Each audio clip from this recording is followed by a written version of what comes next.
Mais de 20 anos depois da estreia do filme Cidade de Deus, a obra-prima de Fernando Meirelles e Katia Lund não é apenas um filme. É um marco cultural, um divisor de águas e, para muitos, um retrato cru e urgente da desigualdade social.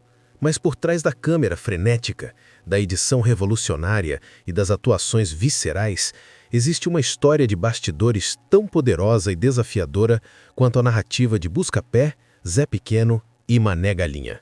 Prepare-se para descobrir a origem da ideia, os desafios que quase inviabilizaram a produção, o legado social que transformou vidas e os segredos não contados que cimentaram Cidade de Deus como um dos maiores filmes do século XXI. A origem de um caos narrativo. A semente de Cidade de Deus foi plantada em 1997, quando o produtor Maurício Andrade Ramos apresentou a ideia de adaptar o livro homônimo do escritor Paulo Lins. Paulo Lins, que morou na Cidade de Deus por anos, construiu uma obra monumental. Um calhamaço de mais de 600 páginas, denso, com centenas de personagens e que cobria mais de 30 anos de história, detalhando a ascensão do crime organizado na comunidade desde os anos 60 até o início dos 80. O primeiro grande desafio foi o roteiro. Como transformar um épico literário tão vasto e fragmentado em um filme coeso de pouco mais de 2 horas? A missão coube a Braulio Mantovani, que trabalhou por 4 anos no texto, decidindo focar a trama na visão de um único narrador, Buscapé, o observador. O nome Buscapé não é aleatório. Em inglês foi traduzido como rocket, foguete. Em português, remete a um tipo de fogo de artifício, algo que sobe, ilumina o céu por um breve momento e cai. Uma metáfora perfeita para as oportunidades fugazes na vida da favela. A visão final de Meirelles e Lund era clara. O filme deveria ser caótico, intenso e implacável, espelhando o ritmo de vida da favela. E para alcançar essa autenticidade, eles precisavam de mais do que apenas locações reais. O desafio do elenco e o projeto Nós do Cinema. A autenticidade não poderia ser encenada por atores de classe média. Fernando Meirelles e Katia Lund tomaram a decisão radical de escalar um elenco majoritariamente não profissional, selecionado diretamente das comunidades e favelas do Rio de Janeiro. Foram realizadas mais de 2.000 entrevistas e testes de elenco, com a equipe se aprofundando em bairros como Vidigal, Mangueira e, claro, a própria Cidade de Deus.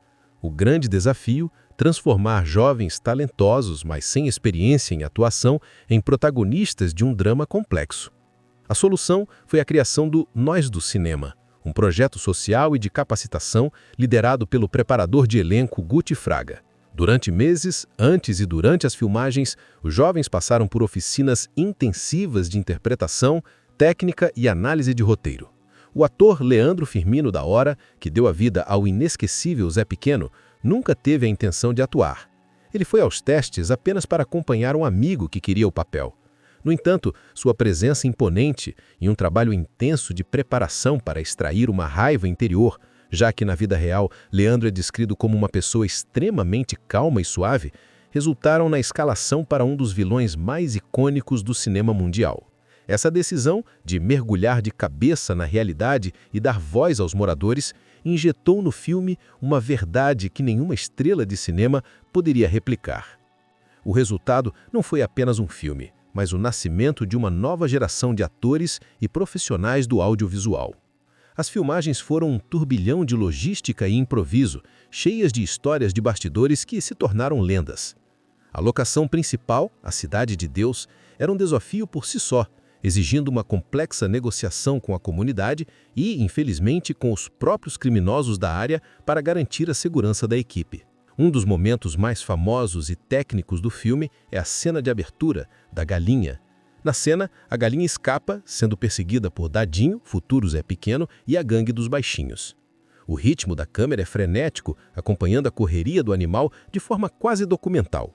A lenda urbana, amplamente divulgada, diz que o diretor Steven Spielberg teria ficado tão impressionado com a cena que perguntou a Meirelles como a filmaram. A verdade é menos mágica, mas igualmente genial. O diretor de fotografia, César Charlone, usou uma câmera de mão pequena e leve, correndo atrás da galinha, permitindo a mobilidade e o caos visual que tornaram a cena um símbolo do filme. O outro detalhe fascinante é a comunicação. Filmado no início dos anos 2000 e com grande parte do elenco morando em comunidades onde o telefone ainda era um luxo, a produção enfrentou um problema básico: como avisar os atores sobre os horários e locais de gravação? A solução foi surpreendente e nostálgica. A equipe usou telegramas. Por mais arcaico que pareça, esse método garantiu que durante os 2 meses de filmagem não houve qualquer problema por ausência de atores nos sets. O filme é pontuado por cenas de impacto emocional e técnico, que merecem análise. A transição para os anos 70, marcada pela ascensão de Bené e Dadinho, é visualmente sinalizada pela mudança na fotografia. O sépia granulado dos anos 60 dá lugar a uma cor mais quente, vibrante e saturada, refletindo um período de relativa ascensão social e festa na favela, contrastando com a violência crescente. O ponto de virada, a morte de Bené, é uma obra-prima de tensão e tragédia. Bené, o bandido carismático que sonha em abandonar o crime e a favela ao lado de Angélica, representa a última chance de redenção para Zé Pequeno e, simbolicamente, para a própria Cidade de Deus. O local de sua morte é uma festa, um momento de celebração.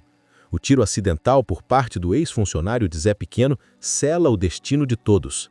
A partir dali, a esperança morre. É a confirmação da frase dita por Zé Pequeno mais tarde: quem cria cobra, amanhece picado. Com Bené fora do caminho, a violência de Zé Pequeno não encontra mais freio e o caos se instala de forma irreversível. Buscapé se mantém como observador, o fotógrafo. Ele usa sua câmera não apenas como um escudo, mas como a única forma de documentar a história da qual ele faz parte, mas na qual ele se recusa a mergulhar totalmente. Seu olhar é o que dá a perspectiva humana e a oportunidade de escolha que outros personagens como Zé Pequeno e Mané Galinha nunca tiveram. O sucesso de Cidade de Deus não foi apenas artístico, mas um fenômeno de mercado global. No Brasil, o filme acumulou um público total de 3.307.746 espectadores, tornando-se um dos maiores registros da retomada do cinema nacional. O impacto internacional foi ainda mais estrondoso. Cidade de Deus foi, por anos, o segundo filme de língua estrangeira mais assistido no mundo, perdendo apenas para o francês Intocáveis. Bilheteria global, a receita total no mundo ultrapassou a marca de 32 milhões de dólares. Um feito espetacular para uma produção brasileira de baixo orçamento, custo estimado em 8 milhões e 200 mil reais, ou cerca de 4 milhões de dólares na época. Quanto aos cachês dos atores, a produção manteve um padrão de remuneração da época para a maior parte do elenco não profissional. No entanto, o verdadeiro retorno para muitos deles não foi financeiro imediato, mas o legado social e a oportunidade. O filme deu visibilidade internacional para atores como Alice Braga, Seu Jorge, que não era um novato, mas teve sua carreira internacional impulsionada, Leandro Firmino e Alexandre Rodrigues, abrindo portas que antes estavam fechadas para artistas vindos das favelas. O filme catapultou Fernando Meirelles para Hollywood, onde ele dirigiu, por exemplo, O Jardineiro Fiel e Dois Papas. O reconhecimento veio em peso. Depois de ser exibido no Festival de Cannes em 2002, o filme abriu caminho para os maiores prêmios do cinema mundial. Em 2004, Cidade de Deus fez história no Oscar, sendo o primeiro e único filme brasileiro até então a receber 4 indicações nas categorias de Diretor, Fernando Meirelles, Roteiro Adaptado, Braulio Mantovani, Fotografia, César Charlone e Montagem, Daniel Rezende. Embora não tenha levado nenhuma estatueta na noite, apenas a presença em tantas categorias técnicas e artísticas cimentou seu lugar na história. O legado de Cidade de Deus é triplo. Técnico, revolucionou a linguagem do cinema brasileiro, adotando uma edição ultra rápida e uma câmera de mão visceral. Artístico, elevou a narrativa de favela a um patamar global, influenciando diretores e roteiristas ao redor do mundo. E social, o projeto Nós do Cinema e o sucesso dos atores provaram que as comunidades não são apenas lugares de carência, mas de potência criativa. Como disse o ator Alexandre Rodrigues, o filme ajudou a mostrar nós, pretos, como pessoas bonitas e com talento, forçando a indústria a olhar de dentro para fora. Cidade de Deus não é apenas a história de uma favela, é a história de um cinema que superou desafios inimagináveis para gritar sua verdade para o mundo.